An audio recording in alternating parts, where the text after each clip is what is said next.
नमस्कार। Maxwell equation के प्रथम भाग में हमने मैक्सवेल की तीनों समीकरण को ड्राइव किया था। प्रथम दो समीकरण गाउस के नियम से निकाली गई थी। तीसरी जो समीकरण है वो Faraday law of electromagnetic induction से निकाली गई थी। आज हम सर्वप्रथम चतुर्थ समीकरण की बात करते हैं।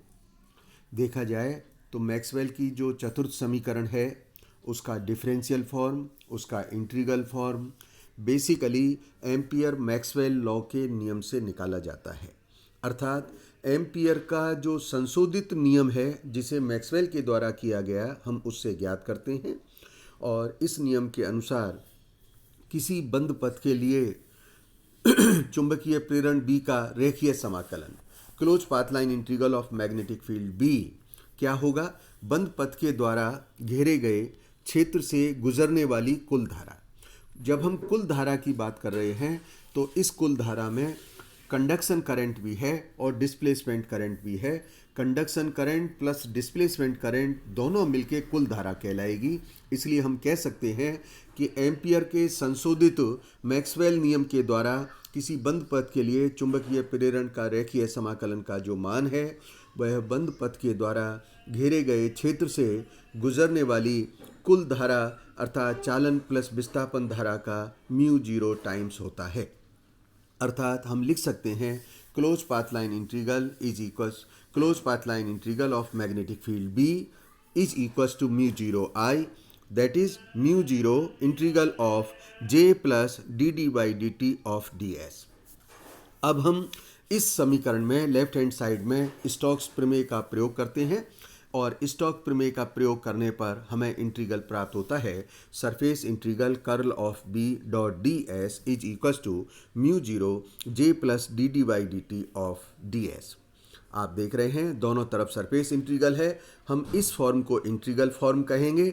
दोनों को मिला करके लिखा जा सकता है। जब हम मिला करके लिख रहे हैं तो इंटीग्रल का मान 0 आ रहा है। अर्थात अब हमें समीकरण प्राप्त हो रही है curl B minus mu zero of J plus D D by D T of zero. अर्थात curl of H is equals to J plus D D by D T. यह जो समीकरण प्राप्त हुई है यह समीकरण ही इस मैक्सवेल इक्वेशंस की चतुर्थ समीकरण है। अब हम इसको समझने के लिए सर्वप्रथम विस्थापन धारा कंसेप्ट पर विचार करते हैं। आप इस सर्किट पर विचार कीजिए जो हमने ट्रांजिएंट बिहेवियर RC सर्किट के लिए लगाया है। आपने यह सीखा है कि मोर्स कुंजी को दबाने अथवा छोड़ने पर जो धारा का प्रवाह है वह परिपथ में होता है। चरघातांक के रूप से धारा के मान में वृद्धि होगी अथवा कमी होगी।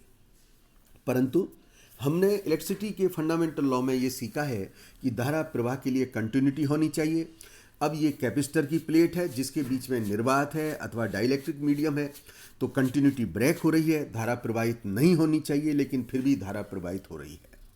इस उलझन को साइंटिस्ट मैक्सवेल ने सुधारा, दूर किया और उन्होंने एक कल्पना की कि प्लेटों के मध्य जो निर्वात माध्यम है उसमें भी करंट फ्लो करती है और वह जो करंट होती है वह करंट विस्थापन धारा कहलाती है। और उन्होंने बताया कि जिस प्रकार से चालन धारा चुंबकीय क्षेत्र उत्पन्न करती है उसी प्रकार से यह विस्थापन धारा भी चुंबकीय क्षेत्र उत्पन्न कर सकती है। इस धारा को हमने विस्थापन धारा कहा है। विस्थापन धारा का जो एक्सप्रेशन है हम जानते हैं संधारित्र की प्लेट में जो विद्युत क्षेत्र होता है वह है E is equals to sigma by epsilon naught. और सिग्मा क्या है? सरफेस डेंसिटी है। Surface density means charge per unit area. Therefore Q is equals to sigma A।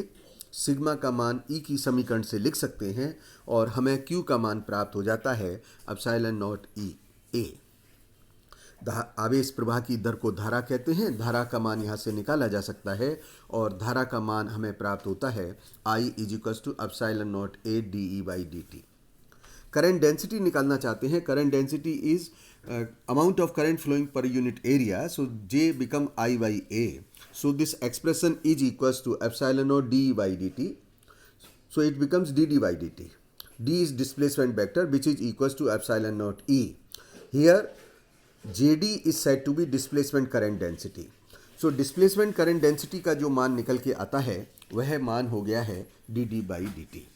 विस्थापन धारा के जो लक्षण हैं उसमें सर्वप्रथम हम कह सकते हैं कि विस्थापन धारा चुंबकीय क्षेत्र उत्पन्न करने में समर्थ है, हालांकि इसमें चालन धाराओं की तरह के अन्य गुणधर्म नहीं होते।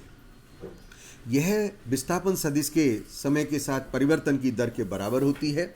निर्वात में भी इसका फाइनाइट मान होता है और यह विस्थापन धारा सदिश वेक्टर E को चुंबकीय क्षेत्र सदिश के साथ संबंधित करती है। अब हम इस कंसेप्ट डिस्प्लेसमेंट कंसेप्ट से हम एम्पियर के नियम को रूपांतरित कर सकते हैं, सुधार सकते हैं, क्योंकि एम्पियर के नियम से हम जानते हैं कि close path line integral of magnetic field B is equal to mu zero of I times. क्या मतलब हुआ? उस बंद पथ के द्वारा घेरा गया क्षेत्र है, उससे जो गुजरने वाली धारा है उस धारा के मान का म्यू जीरो टाइम्स होगा, अर्थात close path line integral BDL is equal to mu zero I को मैं करंट डेंसिटी के फॉर्म में लिख सकता हूँ। So it has been written as surface integral JDS। Now, by using Stokes theorem, left hand side of this expression becomes surface integral curl of V ds is equals to mu 0 J ds. Both sides are of surface integral, so it is being combined, and the expression becomes surface integral curl of B minus mu 0 J of ds is equals to 0. Integral value is 0, so integrand must be 0, so expression become curl B minus mu 0 J is equals to 0. We know that B is equals to mu 0 H. So by using this magnetic induction value, expression become curl H is equals to J. So this equation is marked by equation number 1. Now taking divergence of both sides, so equation divergence of curl H is equals to divergence of J. And we have read in unit 1 that divergence of curl A is equals to 0. So expression become divergence J is equals to 0, while equation of continuity demand that divergence J plus d rho by dt 0. This implies that d rho by dt is equals to 0. It means rho is equals to constant. When rho is constant, it means जो धारा का मान है वह धारा का मान नियत है, अर्थात जो क्षेत्र के मान है वह नियत है। इससे निष्कर्ष ये निकलता है कि जो एम्पियर का नियम है, यह एम्पियर का नियम ऐसे क्षेत्रों के लिए लागू होता है जो क्षेत्र के मान समय के साथ बदलते नहीं हैं, अर्थात परिवर्ती क्षेत्र नहीं है।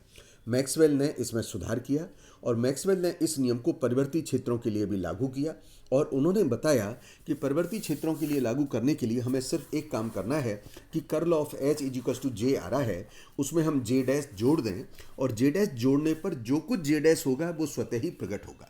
अतः curl of H is equal to J plus J dash. अब हम J डैश जो अपनी तरफ से ऐड कर रहे हैं उसका मान निकालने का प्रयास करते हैं, पुनः एक्सरसाइज करते हैं, दोनों पक्षों का इसका डाइवर्जेंस लेते हैं। So on taking divergence of both side, so it expression become divergence of curl H is equal to divergence of J plus J dash. We are familiar with the fact that divergence of curl H is 0. So expression become divergence J is equals to minus divergence of J dash. Divergence J is equals to minus d rho by dt, and it is being written from the equation of continuity. Therefore, divergence of J dash is equals to d rho by dt. Now, from the Maxwell first equation, which is divergence D is equals to rho, so rho is being replaced by divergence D. So expression become divergence of J dash is equals to d dt of divergence of D. Equating of both sides, we are in receipt of the value of J dash, and J dash is equals to dd by dt, which is the expression for the displacement current. It means automatically extra factor which is J dash is added in this equation in curl H. The value of J dash comes out equal to the displacement current, and hence so curl H is equals to J plus dd by dt. It means Ampere's law become complete while using displacement current, और इस प्रकार से जब हम इसमें displacement current जोड़ देते हैं तो कर्ल H का जो मान है वो J plus D D D T by के बराबर हो जाता है, एम्पियर का नाम पूर्ण हो जाता है, और यही जो समीकरण प्राप्त हो रही है यही समीकरण एम्पियर की चतुर्थ समीकरण कहलाती है। धन्यवाद।